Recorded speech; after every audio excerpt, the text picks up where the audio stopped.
All right, we got another really good speaker for you. This guy is pretty well known in the recovery community. He's really well known as SL Manny Boy. And I love it because, there you go. And I love it too. If you guys have ever seen him perform, he brings his daughter up on stage and she gets up there and gets the jiggy on really, really well. So I love it. All right, so Manny Lopez. Manny Lopez spent his youth in foster care and detention. He joined a gang and spent 20 years in and out of prison. When Manny's daughter, Serenity, was born, he began to search for a better way to live. Manny chose to be jumped out of his gang on the main yard in prison. Even though he was beat up pretty bad, spiritually and emotionally, he never felt better. Manny is a recovery coach, a mentor, a clinical mental health intern, and program director for this new thing that's really taken off, Level Up, IOP. He works at-risk youth and people struggling with addiction. Manny speaks and advocates from a principle centered on compassionate approach to recovery. How do we fight despair and learn to meet the world with a loving heart? Manny shares lessons that we can all learn from. So let's focus on the topic of personality versus character. So please welcome my good friend and somebody that I look up to and really appreciate, Manny Lopez.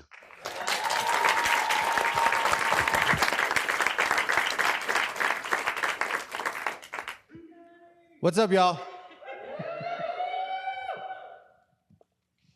So real quick, before we do anything, before I say anything, I just want you to focus on me, okay? Not the mic, not the slides. This is not a speech. This is an underdog story. My topic today, second chances. How many people here feel like second chances matter? How many people have had a second chance? And another second chance? And another second chance? And another second chance. When I was 9 years old, I was taken into foster care because my mother was addicted to drugs and couldn't take care of me or my 4 siblings. It was supposed to be a new beginning, right?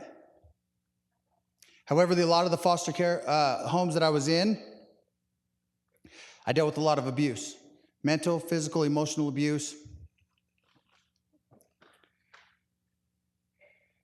Failed adoptions. I'd go up for adoption, and nobody would take me.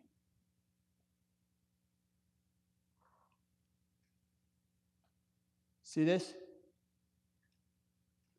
For those of you that are old enough to know what a Wednesday's child is, this is a Wednesday's child. That's me. For those that don't know what a Wednesday's child was, a Wednesday's child was a kid in foster care that would be advertised on the evening news up for adoption, pleading for a family. For me, that family never came. When I was 12 years old, after dealing with all the abuse, I said, enough is enough. I'm going to figure out life on my own. I stole a bike from the bike rack at school. I was living in a foster home in Lehigh at the time. And I rode that bike from Lehigh on Redwood Road all the way back to Salt Lake. It took me all day.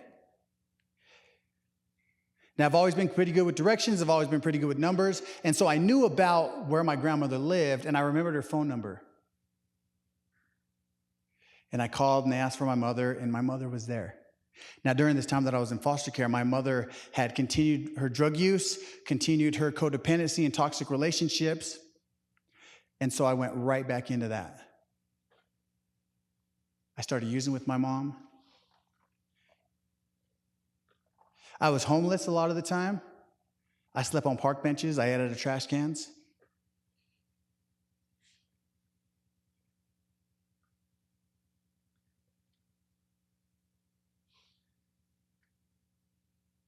When I was 16 years old, I was certified as an adult. Not because I was grown, but because the system had given up on me. I went to prison at 17. I gravitated right to the gang that I was familiar with. I did a lot of things that I was uncomfortable doing or I didn't want to do. I had this really deep embedded thing in me. It was a need for love, approval, and respect. I would get out of prison for my first time when I was 23 years old. So certified as an adult at 16, went to prison at 17, 18, 19, 20, 21, 22, 23. I got out to the same environment, same opportunities, same crowd. So I did a lot of the same things. I just wanted to belong. I was searching for what we all search for, right? Connection. The opposite of addiction is? Connection. But connection to specific things, right? Because I was connected to the streets. I was connected to the toxic relationships. I was connected to the drugs. But it's connection to specific things. For me, it's connection to community. I need community.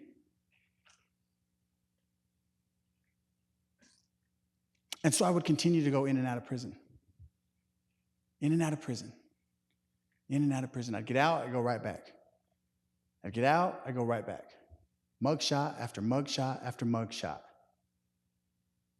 2017, my daughter was born. Her name is Serenity Truth Lopez. If you've been to any of the events that I'm at, you see her on stage with me. She's the most beautiful, amazing, smart, stubborn little girl I have ever met in my life. And I remember when I held her for the first time in the hospital. I was out when she was born, holding her for the first time. And I remember thinking, this is everything I've been searching for my whole life. The family, the connection, the love. It's pure. It's right here. And I made this commitment to her, like, I'm going to do everything I can to protect you. I'm going to save you. You're not going to go through what I went through. And then I left the hospital. I went out to my car, immediately started getting high again. And I had meant every single thing that I said to her. Shortly after that, I went back to prison. This time was a little bit different. I'm like, okay, I want to be a father to that little girl. What do I got to do? I got to get out of the gang. So I hit the main yard. This is the old prison, Draper, and let my gang know, hey, I want to go be a father. Now, normally how our gangs work out here is if you're in good standings and you want to go be a man of God or you want to go be a father, they'll give you that chance. You know, as crooks, we usually give a person a way out. Unfortunately for me, my gang didn't want to give me that opportunity. They said, get with the program. I said, no, I don't want to get with the program. I want to go be a father. They said, no, get with the program. I said, I want to go be a family man. They said, F your family, get with the program. Now, for me, that was something that I couldn't accept. There's no way that I could have said, okay, F my family. I'm with you guys. Let's go do all this. I couldn't do it. And so I forced their hand. On the main yard, I punched the guy next to me, and I forced them to jump me out. And they beat me pretty bad. They stomped me pretty bad. This was the worst beating I've ever taken in my life, to the point when I was on the ground, they were kneeing me in the head. I was knocked out. They were kneeing me in the head. And other gangs on the yard stepped up, spoke up, and said, hey, he's had enough. I stayed out on the yard an extra hour so they could go in, wiped myself off, lumped up. And I remember as much physical pain I was in, emotionally and spiritually, I'd never felt more freedom. I had finally done some hard work. And so for me, I can't just think my problems away. That's not how it works for me. That's not what my recovery is. I need hard work. I need structure, direction, purpose, discipline. I need all those things constantly. I have to constantly be doing those things for me. Well, that was one of the first hard things that I'd ever done. Now, I thought my life was going to get miraculously better after that, right? Do you think it did? It did not, because I still had my destructive thinking, my destructive behaviors. I still had this addiction. I still had the codependency. I still had the need for acceptance. And so I would get out and go right back. Get out, go right back. And it just kept going on. More mug shots. How many chances does it take? If you ask the system, if you ask some people, they might say one. You ask some other people, they might say none. How many chances should we get? If you ask someone who has lived through it, who's clawed their way out of addiction and codependency and toxicity, if you ask me, my answer is as many times as it takes.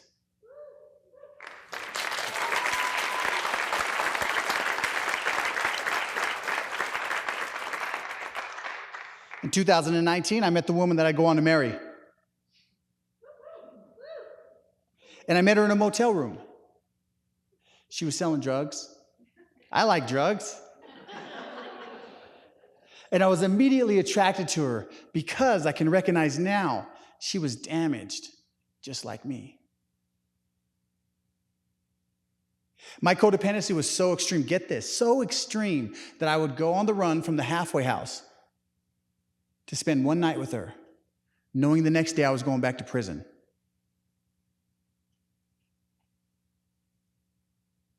But something was different. This woman wrote me, answered my calls, was there, refused to let me do this time alone by myself. I was so used to that. So for her to do that was game changer. I did 4 months on that parole violation, got out. You stuck by my side, I'll do whatever for you. I'll sacrifice everything for you. That's how much I love you. I was supposed to go to Odyssey House. Shout out to Odyssey House. But instead, I went and saw my PO and said, hey, that's a bad address. I can't go there. Here's another address. Manipulated my way. We walked out of AP&P thinking we're the smartest people in the world. And immediately went on the run. We became the 2019 version of Bonnie and Clyde, running and gunning from Utah County up to Logan, all through the Salt Lake Valley, out to Tooele. Our relationship was one where we loved each other, we hated each other. We ran to each other, we ran away from each other. We chased each other, we robbed each other, we abused each other, right? All those beautiful things we love in addiction. And on one of those times where I was either running away from her or running to her, I was in a stolen vehicle driving on the wrong side of the road in front of the Murray Hospital on State Street and Vine Street, trying to pull into the liquor store because I couldn't get my hands on any meth, heroin, bath salt, or fentanyl, the things that I really wanted. But I was going to settle for a bottle of whiskey. I missed the turn, went through the intersection, T-boned a van. Somebody pulled over to help. I brushed this guy aside, jumped out of the stolen vehicle, jumped in his vehicle and tried to steal his. Luckily for everybody involved, he had taken the keys out of the ignition. I passed out in his vehicle. I woke up in the hospital. I passed out again. Woke up in the backseat of my parole officer's vehicle being driven back to prison for the 11th time. And for me, that's where I had my aha moment. My realization that I can't blame anybody anymore.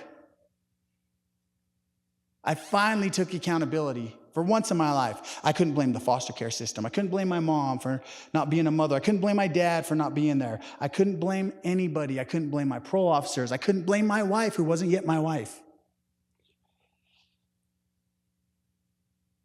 I had done it to myself again. Now, my daughter was 3 years old at the time. I had left her with her grandmother.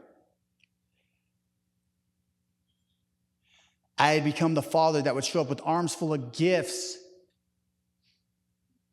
and was filled with so much guilt, shame, and embarrassment for being a deadbeat father, a terrible father, not a father. I did not deserve the title of a father. And I'd show up giving gifts and deal with so much guilt, shame, and embarrassment that I would run right back to the streets. I couldn't stay longer than an hour or two. And so she's 3 at the time. I'm going back to prison. I call, she's starting to talk. She's saying, Dad, where are you? And it dawned on me how selfish I was because I had had a choice. And I realized in that moment, I set the example for the type of relationship she's going to get into. And if I'm in and out of prison, in and out of the streets, in and out of toxic, abusive relationships, the likelihood of ending up with somebody like that is very, very high. Now, I didn't know what I was going to do, but I knew that I was going to do something different. I couldn't control how much time I was going to get, but I could control what I was going to do at that time. I got myself into a drug program called Conquest. Shout out to the Conquest program. I had been to that program many times before for the perks only, not for self-development or improvement, for the easy time. But this time was different.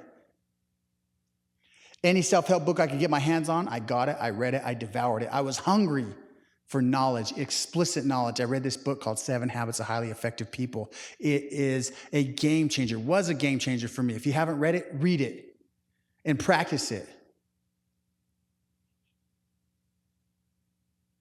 18 months it took fighting my case. I pled it down to 1 to 15 years, 0 to 5 years, ran back to back. It's consecutive, meaning that's like a 1 to 20 year sentence. Went before the judge, presented myself as a changed man. Let him know, Your Honor, if all you want to do is give me time, that's all you're going to get, because I have programmed and programmed and programmed. And any certificate I can get, I've got it. Anything that I can do, I've done it. And he looked at me very intently for a good 20 seconds. That felt like 20 minutes. And he said, Mr. Lopez, you're right. All I can give you is time. And time has not served you well.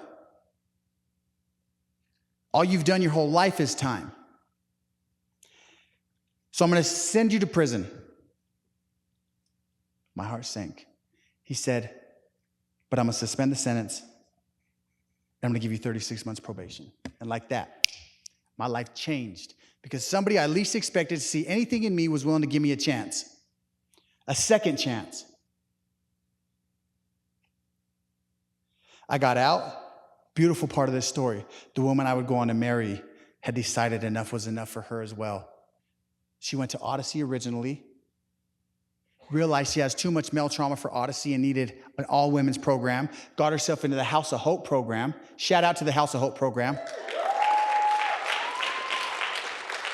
She was getting out of residential when I was going into residential at Odyssey House. She had these really cool things I wasn't familiar with called boundaries. She said, if we're even going to attempt to talk, you're going to go into your program and focus on you. I'm going to go into outpatient and focus on me. And I respected her for it. I went into Odyssey House. I ran an honest program. It was difficult because I'm from this city, and I know all the people coming in and out of prison. I know all the people coming from the streets, from the jails. But I ran an honest program. I did something right for the first time, from the beginning to the end.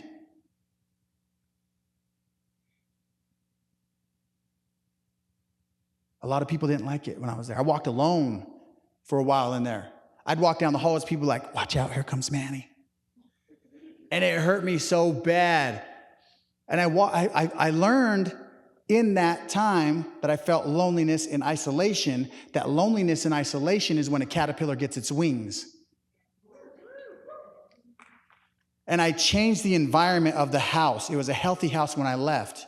I cried my way out. I didn't want to leave because I was somebody there. I had to go out in the world where I was a nobody. My wife, who wasn't yet my wife, picked me up. I said, can I just stay another hour? She said, no. Grab my bags, threw them in the car. Let's go. We didn't know each other healthy. It was awkward. Our first kiss was awkward. Holding hands was awkward. Being around each other was all awkward. We applied everything that we learned in treatment. I was working construction cleanup at the airport. She was a server for Buffalo Wild Wings. And it wasn't what we wanted in life. We wanted to work in recovery. We wanted to help our people.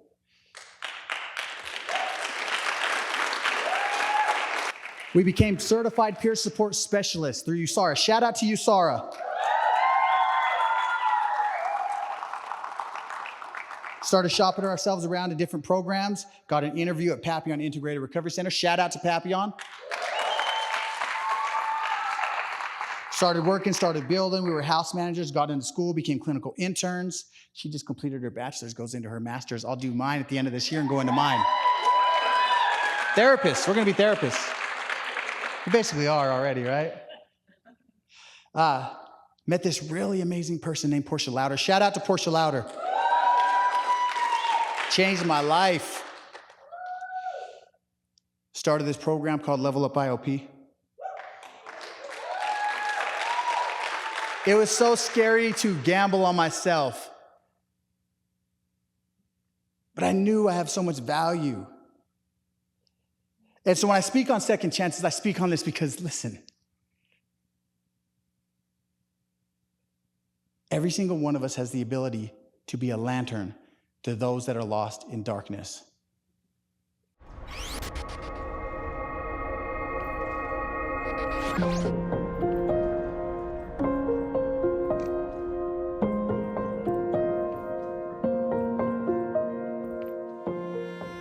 Most people think recovery is just about quitting, but that's not the real battle. The real battle is breaking the cycle before it breaks you.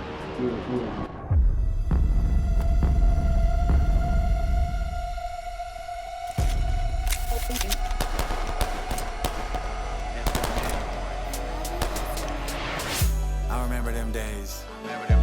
When they were like, you'll never amount to anything. They really told me that. But I stepped up and said, I'll challenge that. Yes, I did. Yeah, let's get it. Let's get it.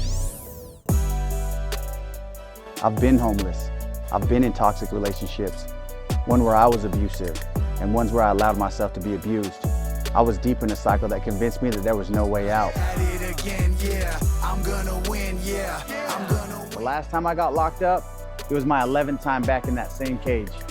I had just crashed a stolen car, tried to take another one, and blacked out from my injuries. Woke up in the hospital, then woke up again, cuffed in my parole officer's car, being driven back to prison 11 times, 11 chances. Somehow the 11th one was the one that changed everything. I had to unburden everything they said I couldn't. Second chances are everything, because sometimes it takes 11 of them before somebody finally breaks free and builds a life that matters. That's why Level Up IOP exists, to bridge the gap between therapy and peer support, between surviving and thriving. We know what it's like to fall and to rise again. But Level Up IOP isn't just a program, it's a movement, a community built by people who have lived struggle, fought through it, and come out stronger. We bring the program to the people, literally. No matter what part of the state you live in, we meet you where you're at, whether it's virtual groups, individual sessions, or direct collaboration with probation and parole. We help men and women reclaim their freedom. We help mothers and fathers reintegrate into their children's lives. We focus on a key component of re-entry after incarceration, giving people the support they need to move forward without looking back. My name Bruce Lee, so put 'em up, put 'em up, put 'em up, put 'em up. If you gon' win, came from the bottom and we at it again. Come back, kids, and we came with the drift. At Level Up, we turn lived experience into action. We prove that transformation is possible because we've lived it. All on the grind and we destined to win. We Destined to win. We destined to win. Put your hands up high. Put your You hands destined up to win. high. Put your hands up high. Put your You hands destined up to win. high. What up, Zevski? What up? I see you saving lives at the other side. What up, Manny? It's time to level up. If you think second chances don't matter, stick with me. I'll show you why they do. Yeah, at it again, yeah. My life's a win, yeah.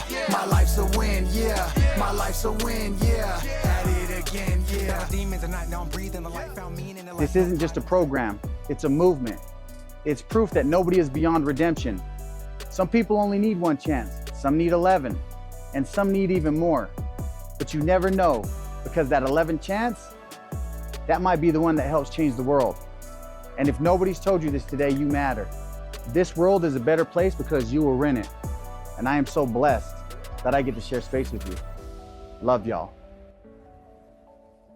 I'm gonna win, yeah. I'm gonna win, yeah. I'm gonna win, yeah. At it again, yeah. My life's a win, yeah. My life's a win, yeah. My life's a win, yeah. At it again.